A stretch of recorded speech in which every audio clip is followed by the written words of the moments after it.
At welcome sa Reform Bible Study, and it is always a blessing, a humbling opportunity to be able to teach the Word at sa ganitong setting na naka-extend ang ministry ng Scripture Alone Baptist Church dito sa San Simon, Pampanga sa mga interested sa Reformation.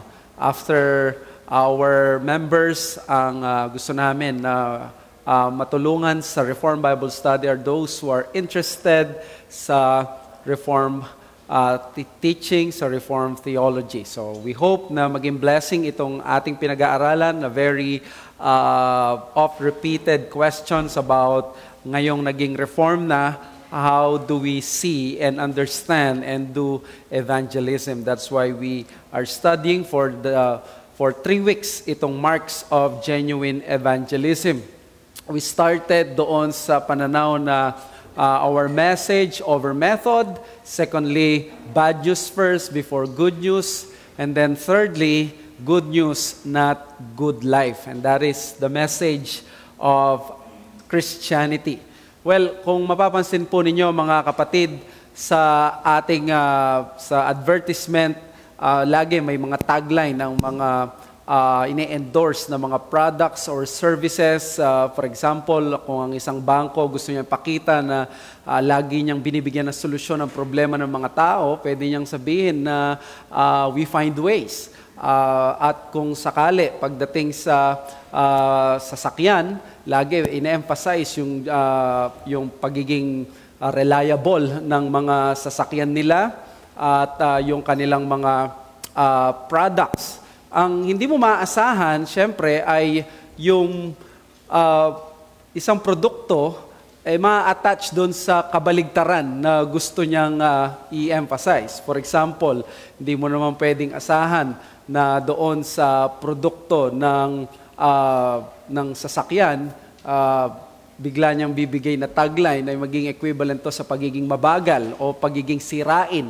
Hindi naman maaari yung ganon. Ang gusto kong ipa-emphasize dito sa ating pag-aaral ngayon ay ang isang nakakalungkot na bagay na ang Ebanghelyo ng Panginoon over a period of time ay na-associate siya sa mismo na hindi niya kahulugan. Ang good news ay na-interpret as to having good life. At yan ang gusto natin na talakayin, that whenever we present the gospel, we evangelize people, we share the gospel to our friends, we invite them, we try to inject some gospel conversation or gospel themes sa ating mga conversations with them. How do we present Christianity to them? Are we trying to give them and give the impression that to have a Christian life is to have a good earthly life? Or binibigay natin kung ano talaga yung good news? Tingnan natin sa ating babasahin as I teach right now sa Grace Ministerial Academy ng Romans. At sabi ko sa aming class, the most important book in the Bible is the book of Romans. But if you will try to understand or try to find what is the most important text or verse, probably some would say John 3:16, and probably tama yon. But if you will ask what is the most important passage sa buong Bible, well, the most important passage sa buong Bible ay wala nang iba kundi Romans 3:24 to 26, because here we see a more expanded and more explained John 3:16. It's all about the gospel of the Lord Jesus Christ. At ganito niya sinabi, ang gospel, sabi ni Paul, and are justified by His grace as a gift through the redemption that is in Christ Jesus, whom God put forward as a propitiation by His blood to be received by faith. This was to show God's righteousness, because in His divine forbearance He had passed over former sins. It was to show righteousness at the present time so that He might be just and the justifier of the one who has faith in Jesus. Ano, napakaganda ng entrada nitong Romans 3:24 to 26 because in-explain muna ni Paul mula chapter 1 hanggang chapter 3 yung problema ng buong tao. Lahat ng tao, Jews and Gentiles, walang may pagmamalaki. They are all under the wrath of God. Lahat sila ay nasa ilalim ng puot ng Diyos dahil sa kanilang kasalanan at walang maibigay na solusyon ng tao. Ang Diyos ang kailangang gumawa ng solusyon. Kaya doon sa verse 21 ng chapter 3, sabi niya, may paraan na ang katuwiran ay mapupunta sa mga tao, pero ang paraan ay hindi sa pamamagitan ng kautusan.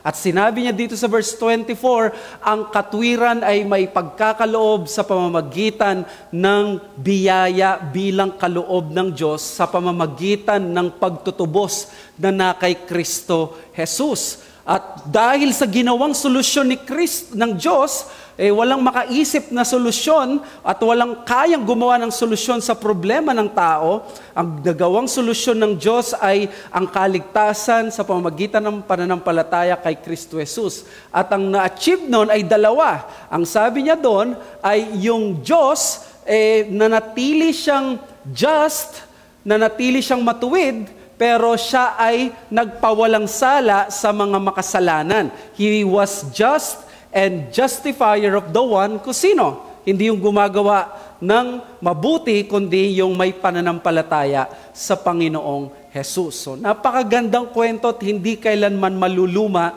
sapagkat ito ang kapangyarihan ng Diyos sa ikaliligtas ng kaluluwa.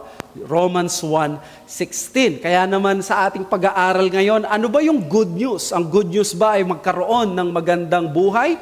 Ang good news ba ay aasenso? There was a time na nung bago akong Christian, pupunta kami sa daan, namimigay kami ng tracts at kami ay nagvi-visit sa mga bahay at dumating yung time sa akin, yung temptation na yon. When I shared the gospel, I was trying to impress na kapag ginatinanggap mo ito, magiging maganda ang buhay mo. Without even saying in an explicit word na yayaman ka, pero nandun ang impression na binibigay ko sa tao na maganda ito at gaganda ang buhay mo. Now, of course, we try to clarify na ang Diyos mabuti siya, ang Panginoon dahil siya ay matuwid. Kadalasan ang kanyang salita ay nasa ikabubuti natin kahit dito sa lupa. So therefore, talagang nangyayari na ang salita niya ay minsan ay nagpapaganda ng buhay sa atin. Pero kung i-equate natin ang magandang buhay sa mabuting balita, I think dito tayo magkakaroon ng problema. At yan yung ating pinag-aaralan. Yung biblical evangelism, dapat may tama tayong pananaw. At ang una nating tiningnan is that we should present first the bad news before the good news. At papaano nila maintindihan at ma-appreciate ang good news kung di nila malalaman muna na sila ay may bad news, na sila ay nasa ilalim ng poot ng Diyos. And then, ang sinabi natin, paano mo ma-establish na sila ay may bad news? Pag sinabi mo sila na makasalanan ka, ang sasabihin lang ng Pilipino sa iyo, of course, makasalanan tayo.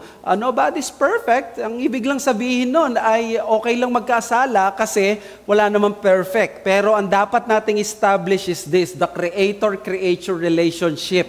At dahil doon, lilitaw na magiging accountable ang tao sa isang banal na Diyos na lumika sa Kanya. So therefore, yun ang magiging key natin para mai-present natin ang tao na kahit siya ay nakaranas ng mga negatibong bagay sa kanyang childhood at sabihin natin hindi niya ginusto ang kanyang kalagayan ngayon, pero maiiwas natin yung impression na sila ay biktima, kundi sila ay conscious lawbreaker sa harapan ng banal na Diyos. That's why we studied last week that the very nature of the gospel is offensive to the pride of man. That's why without offense, there is no gospel, no good news without the bad news. So, having established what the bad news is, we are now ready to expound what is the good news. And the good news is not to have a good life. The good news is to present the finished work on the cross. So, kung kayo ay may kaibigan, sinishare nyo yung gospel, kung meron kayong evangelistic activity sa inyong church, hanggat hindi nyo na ipapaliwanag na ang good news ay patungkol kay Hesukristo sa tinapos na gawa doon sa krus, hindi natin na ipapaliwanag pa ang ebanghelyo ng Panginoon. Now look at this. In my observation as a pastor and someone na member na sumasama sa evangelistic activities, napakaganda nito. The evangelistic message of many churches today is rightly offering good news. Yan. Ino-offer talaga nila good news. Alam nila that ang Greek word ng good news ay euangelion, magandang balita. Ang magandang bagay dito na napansin ko as a pastor is that every evangelical soul winner is well aware that the gospel is the Lord Jesus Christ, or the good news is the gospel of the Lord Jesus Christ. Walang walang karamihan ng mga nag-evangelize, tatanungin what is good news. Sasagot nila sa'yo, the gospel of the Lord Jesus Christ. But now, ano itong problem natin? Here is the problem. Napansin nyo ba pag nag-explain tayo ng gospel, merong temptation that when we explain it, the good news of the gospel is quickly associated with having a good life on earth, having a good health on earth, having a wide or rich or wealth, amassing wealth on earth, and even removal of afflictions and suffering on earth. At yun ang napapansin ko, temptation yan whenever we share the good news. The good news, pag may soul winner, sasabihin, pag ikaw ay sumampalataya sa Panginoon, aalisin niyo yung problema mo. O kaya, ang Panginoon, makakaya mo yung ganyang mga bagay at magiging mas maayos ang buhay mo. Now again, ang gospel ay nag-aayos ng buhay. Ang tanong, sa anong paraan? Because the good news is the gospel of Christ for hell-bound sinners, not the good life that this earthly life can offer. Kapag ang ating pinapasang message is sumampalataya ka sa Panginoon at gaganda ang buhay mo, mali yun. Kanina lang, devotion ko sa GMA ay as 1 Corinthians 7. At sinabi ng 1 Corinthians 7, sabi ni Paul, nung kayo'y naligtas, hindi nyo kailangan palitan necessarily ang inyong istasyon sa buhay. Kasi magkakagulo ang mundo, ang society, kung ang unbeliever ay naging believer ka na employee, iwanan mo yung employer mo. Naging believer ka na spouse, iwanan mo yung unbelieving spouse mo. Magkakagulo, magkakaroon ng matinding persecution. That's not how Christians should behave in our society. Which means, hindi kailangan iwasan ang affliction kung tayo ay mga Kristiyano dahil ang persecution ay kalooban ng Diyos sa atin. Habang hindi natin ito hinahanap, mangyayari ito. So, tingnan natin, having established last time kung ano yung bad news, ang good news is the gospel of the Lord Jesus Christ. So, therefore, you have to explain who is Christ. Alam natin, marami tayong pwedeng masabi kay Christ. Doon sa 1 Corinthians 15, maraming inassume si Paul when he said that Christ died according to the Scriptures. Kung mapansin nyo, hindi niya na-establish na si Christ ay Diyos na nagkatawang tao. Doon sa 1 Corinthians 15, sinabi niya that Christ died according to the Scriptures and He rose again from the dead on the third day according to Scriptures. So, nung in-explain niya kung sino si Christ, meron lang siyang pinaliwanag kung sino si Kristo, pero behind that, we believe, may ina-assume na Kristo doon. Kung si Kristo nabuhay mula sa mga patay, hindi po pwedeng si Kristo ay sabihin nating miracle worker lang. He is more than a man. Diba? So, ang pinaka-emphasize natin dito, of course, having orthodox theology about Christ, ay yung pagiging sin-bearer niya. So, whenever we explain the Scripture or the Gospel, make sure that we explain Christ as the sin-bearer. Yan ang pinakamahalaga dito dahil atonement ang pag-uusapan. That Christ offered Himself as the innocent substitutionary sacrifice for sin. So marami tayong pwedeng sabihin dyan, He took the guilt of sinners upon Himself. Perfect, walang ginawang kasalanan, pero yung guilt ng mga makasalanan ay napunta sa Kanya. And then He perfectly obeyed God's law. He lived a perfect life. Ang tawag natin dyan, active obedience. Ang ginawa ng Panginoon, finulfill niya lahat ng requirements ng law na nire-require ng Diyos sa atin. So, nire-require ng Diyos sa atin, hindi natin nagawa, si Christ nagawa niya. Kaya nga siya yung second Adam, representative ng mga mananampalataya or ng elect. And then He endured the judgment of God through earthly life of humiliation and His death on the cross. Ang usually presentation dyan is that in-endure niya yung judgment ng Diyos doon sa cross. Mali yun. Well, okay, pero kulang. Ang pag-endure ni Christ doon sa judgment ng Diyos is including yung life of humiliation. Kasi ang passive obedience ni Christ, hindi lang mula doon sa final week.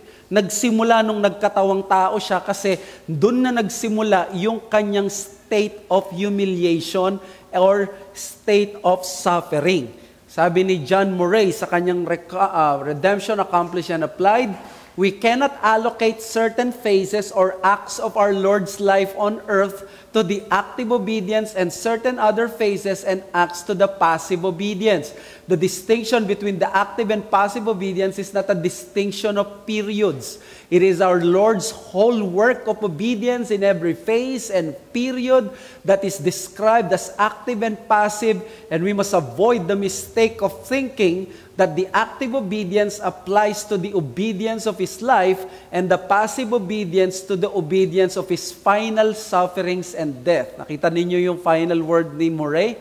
Sabi niya, huwag nating isipin na yung passive obedience nagsimula lang doon sa final sufferings and death. Mula yon nung siya'y nagkatawang tao. Now, anong gusto kong i-emphasize dito? Bakit nilagay natin yung active at passive? Kasi maraming presentation ngayon ng gospel, laging sinasabi lang, si Kristo namatay para sa'yo. Wala nang gaanong explanation.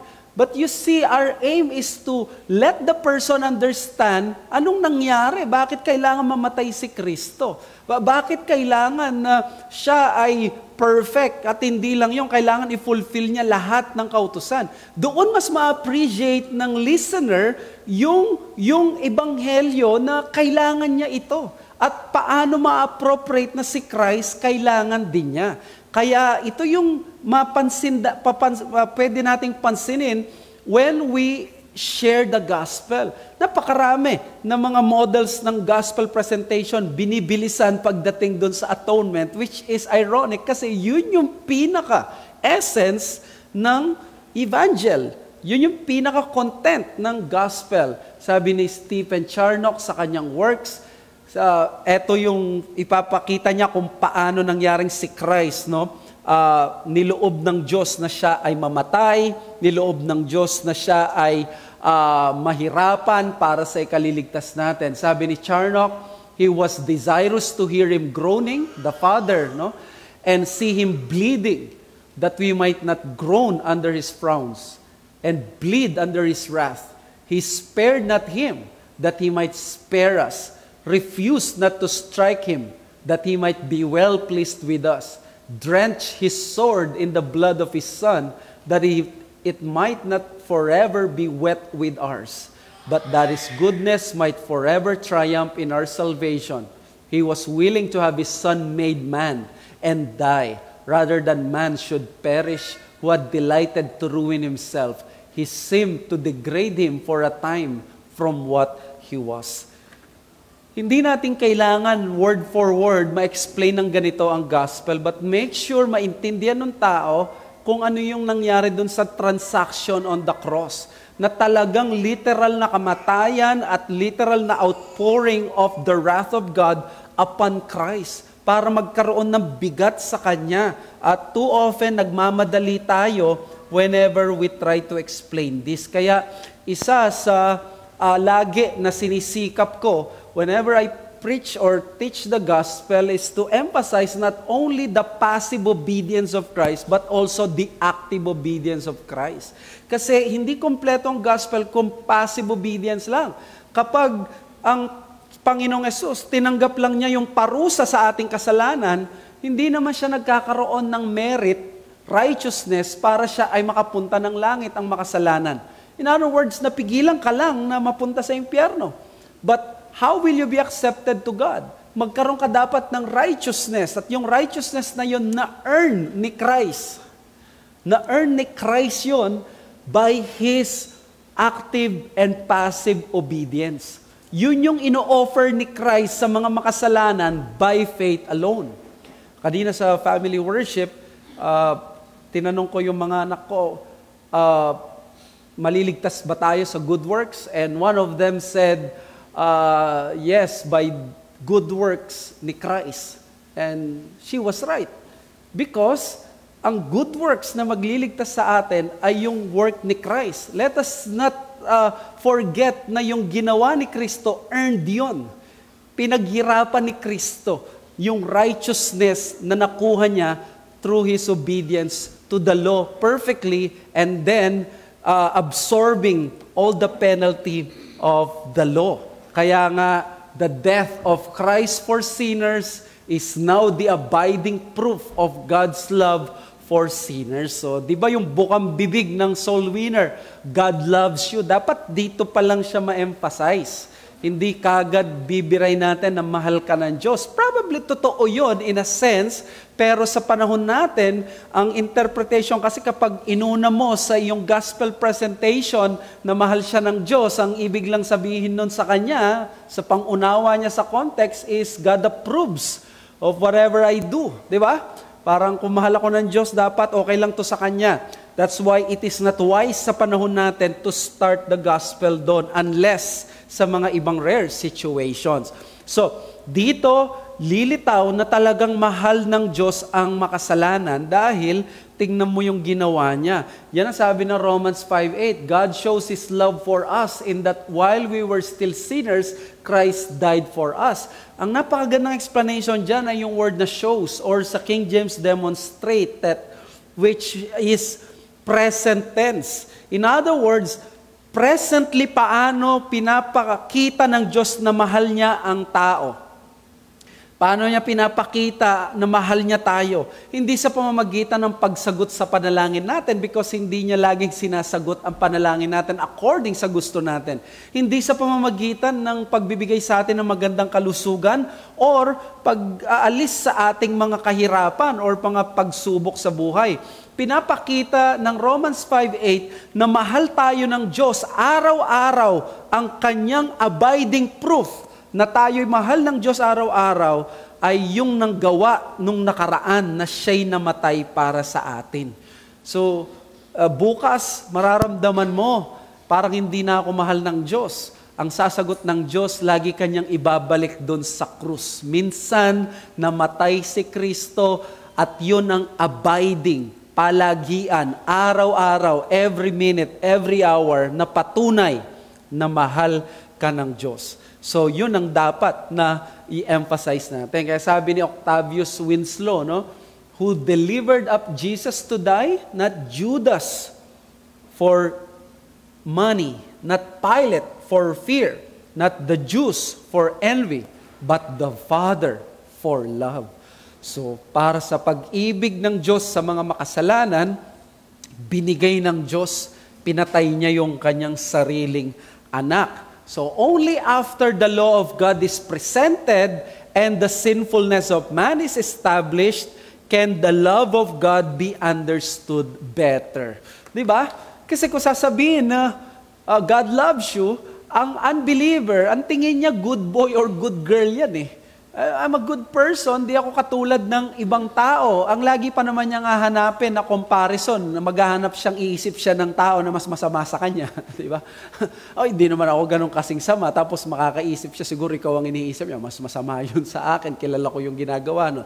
So, alam ko yung ginagawa niya. So, you see, hindi po pwede, mas maintindihan niya na mahal ang pagmamahal ng Diyos after na ma-establish yung kautusan ng Diyos at yung pagiging makasalanan niya. Kasi kapag naisip ng tao na makasalanan siya pero minahal siya ng Diyos, yun yung mga tidbits at yung meat ng gospel din na hindi nababasag sa puso ng makasalanan kahit gaano siya katigas. Yan ang Romans 5 eh. Sinabi ng Romans 5 bago niya sinabi yung verse 8. Sabi niya sa verses 6 to 7, sabi niya, for a person, kakaunti siguro ang magbo-volunteer na magpakamatay para sa isang mabuting tao. I mean, let's say, may isang mabuting tao dyan, ibibigay mo ba yung buhay mo sa kanya? Meron, kokonti. Kokonti. Walang may gusto na mamatay kahit para sa mabuting tao. Pero sabi niya, ang Diyos, pinakita niya yung pag-ibig niya sa atin, na nung tayo'y makasalanan pa, siya'y namatay para sa atin. Hindi niya hinintay na ikaw ay sumampalataya sa Panginoon muna bago siya mamatay para sa iyo. Inisip na niya na napakasama mo, napakatindi ng kasalanan mo, lahat ng gagawin mo pa, alam niya, nakita na niya, pero nag-decide pa rin siya na mamatay para sa iyo. I-push forward pa natin to kasi meron tong relationship sa sanctification natin. Alam niyo ba, kahit after mo maligtas, nakita na ng Diyos kahit hanggang mamatay ka yung mga pagtataksil mo sa Kanya. Alam niyo, kung ako lang ang Diyos nun, baka hindi na kita iligtas. O kung ako, hindi na ako ililigtas kung kayo ang Diyos. But you see, even yung mga times na kahit sinampalataya mo ang Panginoon, you will fail and you will continue to commit sin. God still decided to kill His Son for you. Ganito yung gospel. At sa conversation natin, ito yung nais natin na ma-inject doon sa conversation natin. Hindi tayo dapat magmadali dahil dapat maintindihan niya yung atonement, yung vicarious atonement, which is the substitutionary. Never mind kung hindi siya makapag-sinner's prayer or hindi siya makapag-respond kagad. Basta mahalaga na ipakita mo ano yung ginawa ni Kristo para sa mga makasalanan. Diba? So, yun, sin bearer. So, the more the sin's heinousness is considered, the more yung pag-ibig ng Diyos ay namamagnify. Kung papaano yung mga stars, they shine so bright in the darkest of night. Ganon ang pag-ibig ng Diyos. It shines best up on the backdrop of our dark lives and sinfulness. So after ipinresent na maging sin bearer, again, ang daming assumptions dito. Kailangan si Christ siya ay Diyos, katawang tao, pagkausap mo siguro, mga Arian heretics, you have to explain that. But on a normal setting, sa mga Catholic people, you have just to explain na ito, sin bearer, Lord and Savior siya. Which means, hindi natapos na I'm a sin bearer, pero wala, kinuha ko lang ang kasalanan nyo. No, ino-offer niya yung sarili niya bilang tagapagligtas. He is seated on the right hand of God in full glory and power at ino-offer niya ngayon yung na-accomplish niya. Hindi mo gagayahin yung ginawa ko, huwag ka magpenitensya, ang gawin mo lang sampalatayanan mo. So His resurrection and ascension confirms His lordship over all things. Yan ang sabi ng Acts 17:30-31. The times of ignorance God overlooked, but now He commands all people everywhere to repent because He has fixed a day on which He will judge the world in righteousness by a man whom He has appointed, and of this He has given assurance to all by raising Him from the dead.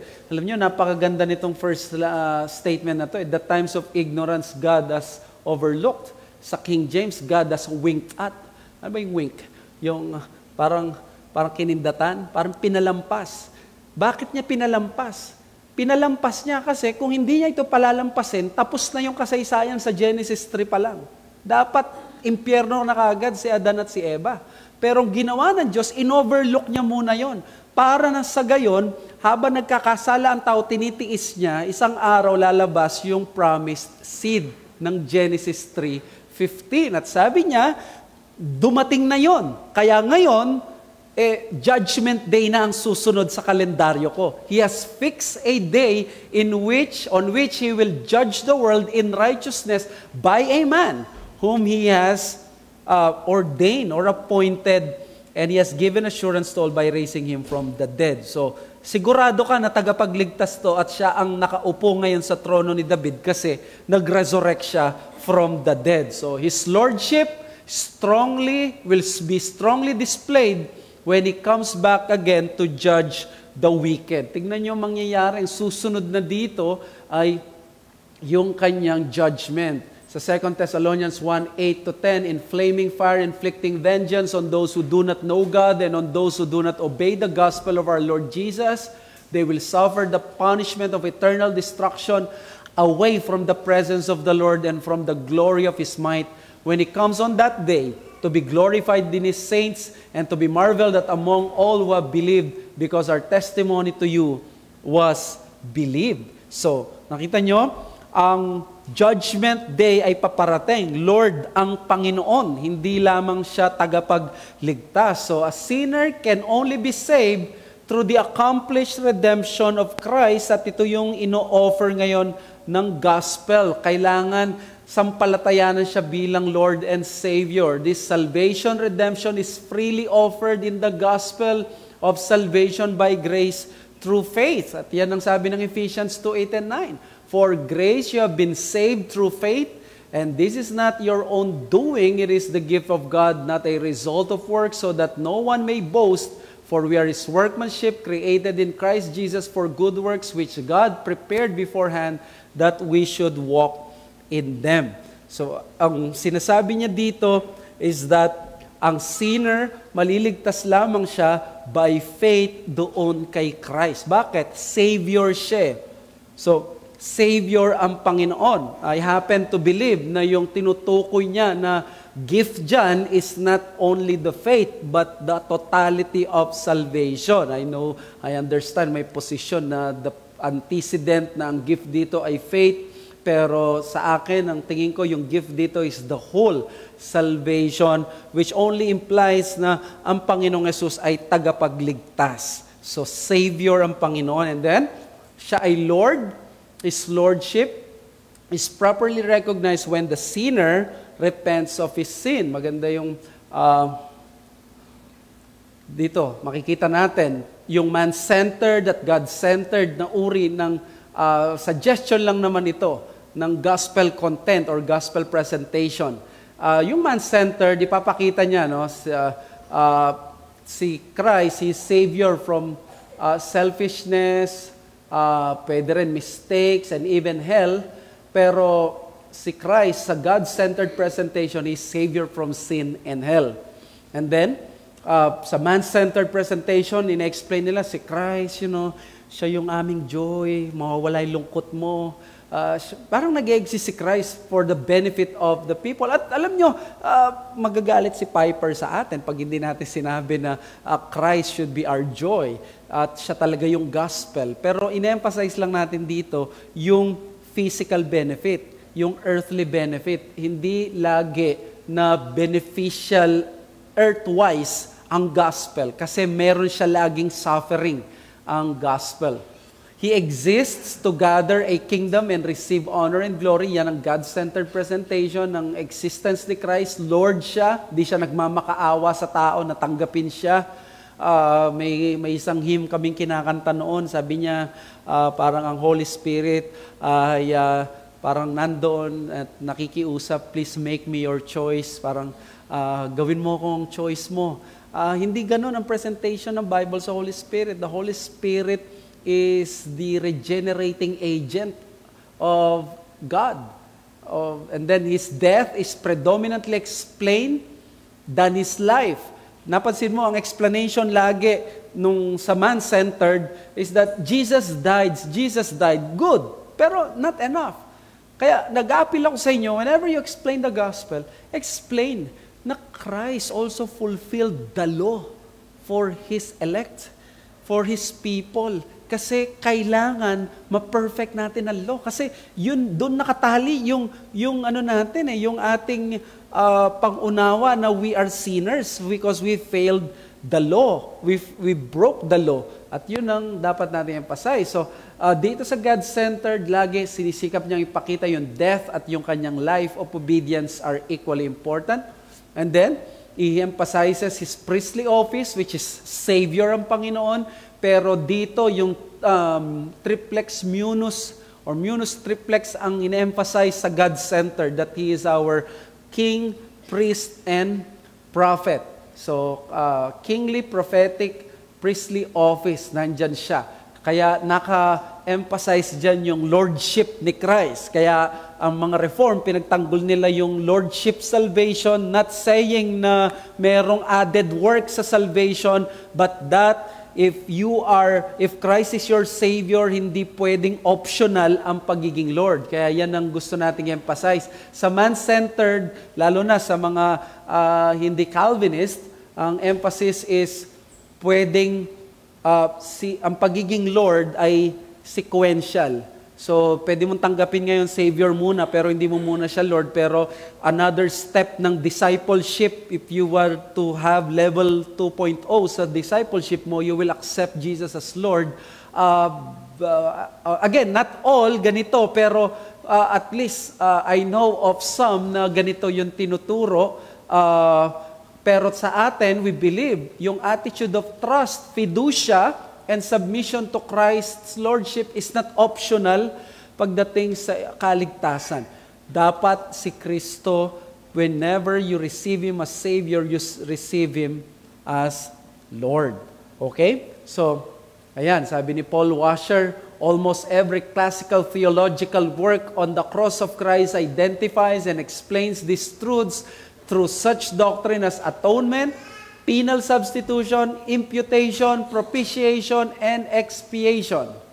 These doctrines are not extravagant, unnecessary, or inaccessible, but they are the essential truths of the gospel. They can and must be preached to all men, believer and unbeliever alike. Those who would argue that they are too deep for the common person to understand are borrowing the language of the ancient popes who burned Bibles because they declared that the people of God were too ignorant to read them. O paniwalaan or take heed natin sabi ni Washer. Pag sinabi natin mas malalim masyado yan sa common people, para natin sinasabing yung mga words ng Pope na masyado malalim ang Bible. Wag nating ipabasa sa mga tao. But you see, itong mga truths na ito, these are just the basic of the gospel.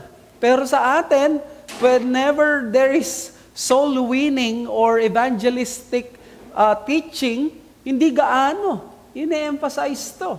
As I have told you, there was a time na nag-evangelize kami and we are expected to have one soul a day. Kailangan yon at to be honest, hindi man siguro intensyon ng, to be fair, hindi man intensyon siguro ng program na maging mabilisan, but to be honest with you, may temptation na gano'n na bilisan mo kasi everyday yan eh. Nagkakaroon ng 5 minutes explanation ng salvation and then patatanggapin mo, sana may naligtas, pero I doubt na naintindihan niya yung ganito. Mga kapatid, ang ganda no sabi ni Paul Washer, wag nating kaligtaan.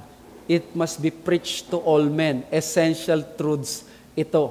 Kaya yung imputation, propitiation, expiation, hindi mo kailangang banggitin ng mga terminologies, pero lagi ko sinasabi, whenever you explain the gospel, ipakita mo si Christ, sin-bearer siya. Paano siya naging sin-bearer? Tinupad niya yung kautusan, active obedience. At siya rin ang sumalo ng puot ng Diyos doon. At least, paano man i-explain yon in your own way na naintindihan at faithful sa gospel at sa Biblia, that would be good.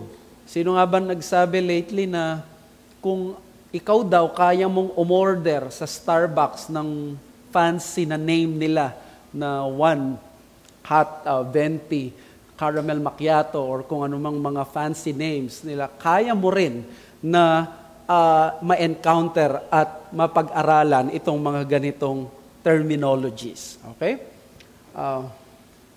So what should we do? We must exhort, we must urge, and we must appropriate response to the gospel with passion and urgency. So let us beware of the unscriptural forms of responses to the gospel.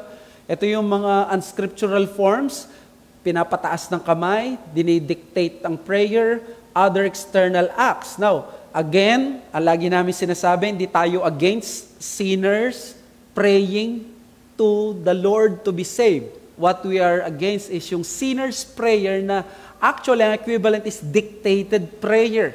Walang pagkakaiba sa pananalangin parang sa rosary. Yung raising of hand, ano yung problema natin dito? Masama ba ito? Hindi sila masama in and of themselves. What happens kasi, External acts ito, and these things appears to be of help. These things appear to be of help, but they do more harm because they are unreliable and unbiblical indicators of an inward faith. External acts kasi sila eh. Pag ginawa niya externally, ang usually mangyayari is you assume na nangyari inwardly yung faith. Sumunod siya sa prayer. Sumampalataya siya. Yun yung nagiging problema natin, yung equation na yon. At ini-equate yon usually ng mga nag-share ng gospel. Kaya we reject that. So therefore, biblical response is the turning of the whole person from his sinfulness to the gospel of Christ. Paano natin makikita ito? There's only one profession of faith in the New Testament, and it's not yung raising your hand. It is actually biblical baptism. Number 1, repentance. Yan ang response dapat. Kapag naintindihan mo sinful ka sa harapan ng Diyos at si Kristo ang sin bearer, inaalok niya yung kaligtasan as Lord and Savior. Number 1, repent. From admission of one's sinner status to turning away from it, pleading to God for forgiveness. Naipaliwanag na natin to sa mga recent lessons natin. But of course, ang other side of the coin ng repentance is faith. Pero itong faith ay special because this is the instrumental cause of salvation. Ito yung empty hand that receives the gospel, sabi ni Sam Waldron. So sabi niya doon sa Acts 16:31, believe on the Lord Jesus Christ and you will be saved. At tingnan niyo yung biblical language, come to Christ. Whoever comes to me shall not hunger, and whoever believes in me shall never thirst. So, nung minsan tinuturo namin ito, sinabi namin, kapag ang tao, naintindihan niya yung gospel, and we can assume ng Diyos kumikilos sa kanya through the Holy Spirit, hindi pwede yung makasalanan na yun, na-convict na siya at sasampalataya siya. Hindi siya tatawag sa Diyos, tatawag siya. And then may biglang nagtanong, ano ba masama kung tutulungan mo? Andun na nga eh. Andun na eh. Lilid mo na lang eh. So kumbaga parang anong nangyayari is, ba't hayaan mo siya sa sarili niya? Bakit hindi mo siya ilid? Nandito yung magandang form ng prayer. Now, alam nyo yung ganung pananaw, very widespread sa mga non-Calvinists. Alam nyo bakit? Kasi, na-fail natin minsan na makita na bakit kailangan siyang tulungan mag-pray. It's because nasanay tayo sa pag-evangelize without fully explaining what the gospel is to the person. Kapag na-explain mo yung gospel talaga, yung active passive obedience, yung expiation, yung ganun, sa anumang terms, hindi kailangan ng theological terms or technical terms, maintindihan niya, tatawag siya sa Panginoon. Sasabihin niya, I'm a sinner, save me. At ganun, ang sinasabi ng Scripture, come to Christ. Hindi ang Panginoon, hindi yung parang, nabanggit mo na ba yung password? Nabigay mo na ba yung exact word na kailangan ko? Hindi ganon. God sees the heart. Kaya pag tumawag yung puso, alam niya, pwede siyang maligtas. Ang testimony nga dito, si C.S. Lewis, habang nagbabiyahe, nagkaroon lang siya ng theological at philosophical argument sa isip niya at parang nanalo yung Christianity, and then he was converted. Some are like Paul Washer na may emotional outburst yung salvation. No problem with that. We don't want to stereotype, but what we're saying is the understanding of the gospel should be there. So, ito yung mga gospel responses, na kapag may gospel response, pinangako ng Diyos ang kaligtasan. This is what I always tell my children.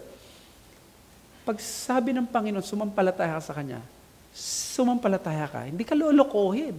Pinangako niya yung kaligtasan. Hindi po pwede na, teka muna, kailangan yung, baka niloloko ko niyan, paano ko malalaman? No. Ganun ang pangako ng Panginoon. In fact, He is more willing to save you than you. You want yourself to be saved. At syempre, ang response, public profession, is baptism. This is the only public profession of faith. Sabi ni Kevin Bowder sa kanyang book na Baptist Distinctives, pinaliwanag niya yung baptism. Therefore, it functions as their public profession of faith. In other words, people who submit to water baptism are symbolically stating that they have received Jesus Christ, who died and rose again as Savior. Water baptism becomes the badge or ensign of the believer's faith. It is a declaration to the world that Christian is identifying with Jesus and acknowledging Him as a Savior. So sabi ni Bowder dito, ang public profession is baptism. When you are baptized by the church, sa water baptism, ang ginagawa mo, you're declaring that publicly you are the disciple of Christ. Pero sa mga reform, kulang yan. Sabi ni David Mathis, isa ring Baptist, sabi niya, may isa pang element sa baptism, hindi lang ito declaration ng faith natin. Sabi niya, baptism then along with the Lord's Supper serves as a kind of visible and objective seal confirming to the individual Christian through the church as a whole, not only God's covenant love and faithfulness to His people in general, but also His specific love, care, and full acceptance of me through faith in His Son.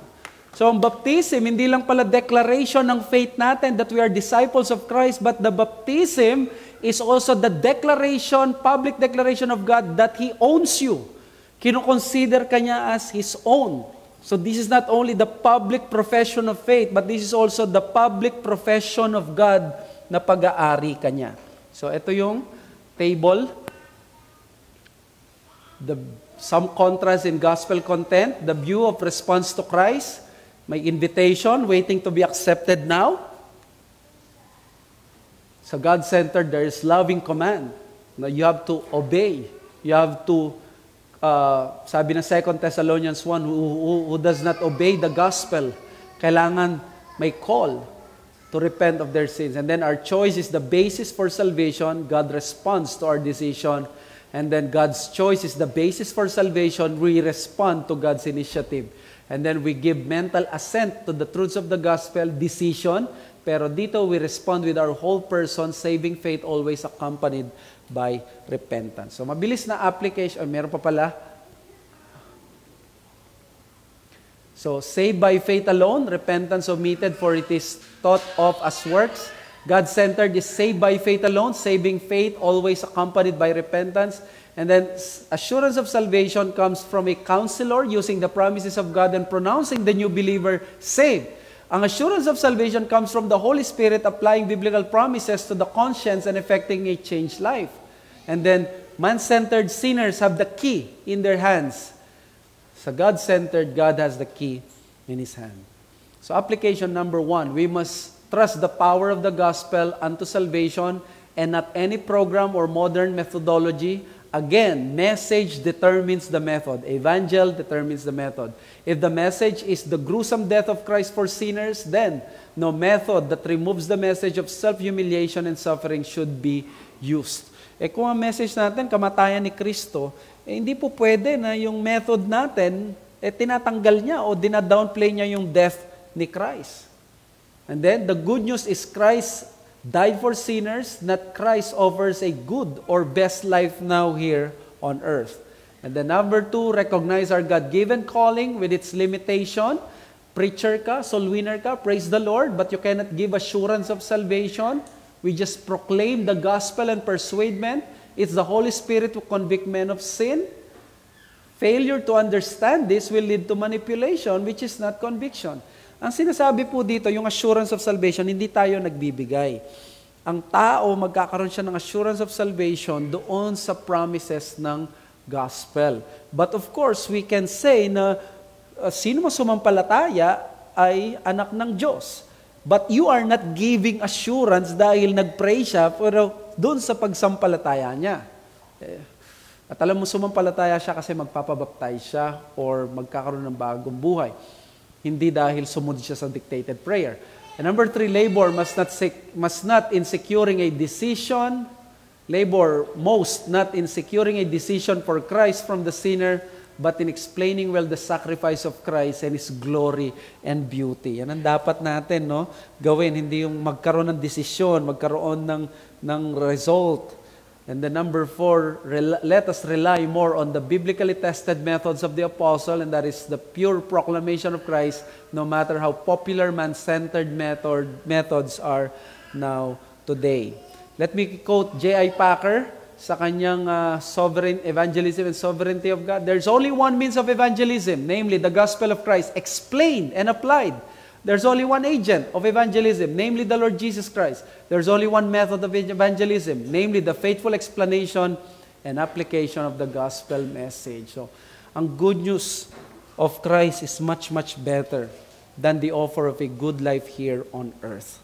Yan ang dapat natin na i-emphasize, si Christ. Di baling reject nila, basta si Christ ang ino-offer natin, not good life here on earth. Any question sa ating napag-usapan?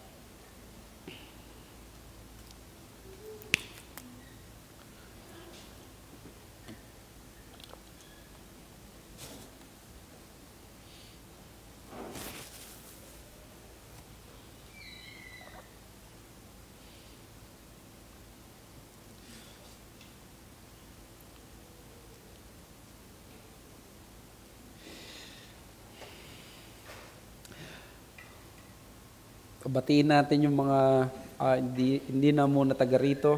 Si Kyla Kay. Good to see Daniel Pilarta again. Jopoy Pesigan. Giro Francisco. Riza Torres. Sol Waknang. Elsie Santiago. Yuri Perez. Ranji. Pastor Ranji Maglaki. Pastor Joel Bigeta. Si Brother Panlilio, si Brother Daniel Pilarta. Hi Pastor, can we say to any person that Jesus died for him or her? We're studying yung book na The Whole Christ at ang kinontest ng mga Maro men is that we offer the whole Christ, lahat ng kanyang promises. So, pwede natin sabihin he is being offered to you. Christ who died sa ating mga kasalanan, sa makasalanan, is being offered to you.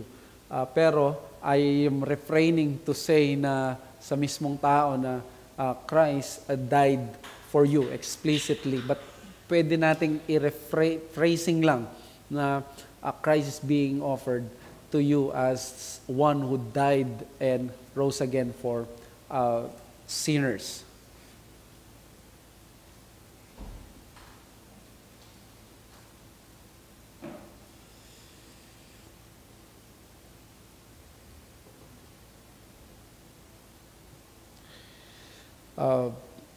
May iba pang question? Yes, si Paulo. Message po ninyo. Praise God po dahil sa every Sunday naririnig natin yung gospel dito sa iglesia natin, and I appreciate po bilang member. But curious lang po ko, Pastor, alam natin na isa sa pinaka best means ng evangelism ay ang Sunday at yung pagpoproklama ng salita ng Diyos every Lord's Day. Past years lang po ako pagdating dun sa pagpe-present ng gospel sa preaching. May mga case po kasi na pagdating sa gospel presentation, mabilisan na lang. Meron bang something na kailangan mabanggit at limitahan, let's say for example, yung mabilis na statement pagdating sa pag-share ng gospel doon sa message pag Sunday? Yes, kailangan na whenever there is a Christian preaching, we can expect na merong gospel proclamation doon. But you see, preaching Christ sa Bible ay napakaraming paraan. I just wrote an article about preaching Christ from the Old Testament, and there Sidney Greidanus said there are 7 ways to preach Christ from the Old Testament. You can use isang redemptive historical method, papakita mo yung redemptive history. Pwede rin through typology. Pwede rin yung contrast. Ang ginawa ko nung Sunday, I tried to preach the gospel and Christ through contrast. Kinontrast ko siya kay Lot para ipakita that you see Lot nakaka-discourage pero nakaka-encourage si Christ, and then how I tried to show na si Christ ay He fulfilled the law at kahit sa gitna ng makasalanang mundo, hindi siya nandun, nakadugtong lagi yung fulfillment na yon. So, we should not be that exhaustive kasi nga, preaching yun, napakarami mong dapat i-address, practical issues, sanctification, pero at least, nandun yung sinabi ko kanina, yung atonement, yung justification by faith alone. Yun yung integrating point, yung tinatawag na irreducible minimum, o yung tinatawag nilang sine qua non, without which, walang ganon. Parang sabi nga nila, pag peanut butter hindi pwedeng walang peanut butter ang isang kung tatawagin peanut butter bread, parang ganon. So, dapat lagi may justification. Put your faith in Christ. Bakit? Siya ay namatay para sa kasalanan ng mga makasalanan and He is offering Himself. So, that's basically in a nutshell, salvation. So, syempre, whenever we listen sa preaching, we do not want na parang kailangan i-expect natin sa preacher yung ganon. Mas makikita mo nga yung creativity ng preacher at yung kanyang pag-aaral na tinatry niyang incorporate that the whole Bible is all about Christ whenever he's not only sticking sa Roman road. Di ba?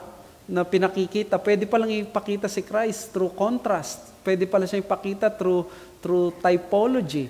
Pwede pala siyang ipakita through this means of yung tinatawag na longitudinal themes. Longitudinal themes ay yung theme of grace or justice, nandun sa Old Covenant, sa Old Testament, nandun din sa New Testament. Pwede mong ina-apply yon, and then Christ suddenly appears in a hermeneutical and faithful way. Hindi tayo nagmamagic na parang nag-allegorize.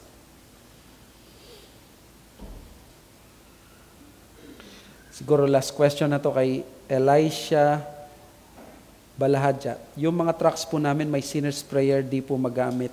Saan po makakuha ng maayos na tracks? Sa Chapel Library, pwede kayong umorder. Libre lang yon, sumulat kayo. We did that. We already received some gospel tracks. At may Tagalog sila. May mga kapatid tayo sa Reform na nag-offer ng translation. Ang isa sa pinakagusto kong gospel track ay yung kay Tagalog version ng ni A.W. Pink, Who is your Lord, or sino ang iyong Panginoon, at nandun, nakatagalize yun or nasa Filipino, we can order that, but of course, you can make yung ganon, ang ano ba yun, yung TCPH, Treasuring Christ PH, meron din silang ino-offer na mga gospel tracts at almost halos wala namang tubo yun, usually for printing lang because that's a ministry, non-profit organization. So, pwede tayong kumontak sa kanila. Okay, so maraming salamat. We hope to have you sa susunod na linggo for our RBS. And we want to appreciate din yung mga bisita natin na nandito, sila Pastor Jmar Toroba mula sa Bulacan. Let's pray. Our Heavenly Father, we thank you sa aming natutunan. Salamat sa pagre-remind mo sa amin itong mga bagay na ito, hindi mga minamadali, hindi ito nineneglect or dinadownplay. Ang usapin dito ay yung kaligtasan ng mga tao makasalanan. Napakarami na naming nashiran ng mga tao pero minabilis namin, nag-fail kaming i-emphasize ang atonement at nasayang yung opportunity na yon na maintindihan nila na napakatindi ng poot na naranasan ni Christ, na talagang pinatay siya ng Diyos Ama at talagang siya ay naranasan niya ang impyerno para sa mga makasalanan. Kung ito'y maintindihan ng mga tao, walang matigas na puso na hindi mababasag, na hindi pwedeng mabasag. Alam namin may mga magmamatigas, pero mas makikita namin ang response ng mga tao mas maigi whenever we see, we make sure na ang presentation namin ng gospel ay ganito. Alisin mo sa amin yung addiction sa numbers, sa figures. Nagiging temptation to sa amin para i-expedite at i-shortcut ang evangelism. At salamat sa pagbubuklat mo ng isip namin. Biyaya mo lang ang bagay na ito. We acknowledge this from you. In Jesus' name we pray. Amen.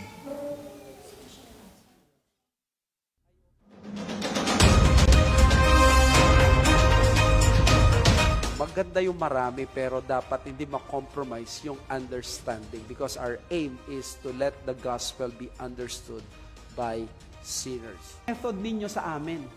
Ang method dapat ng local church as we believe is the primacy of the message, the evangel, over the method. Mangha sa message ng Christianity is that you will realize that you don't know love until you know Christianity.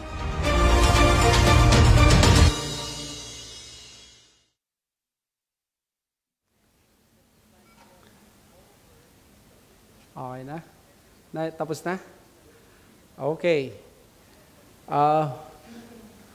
Hindi namin nakita. So the announcement is this. Sa wakas.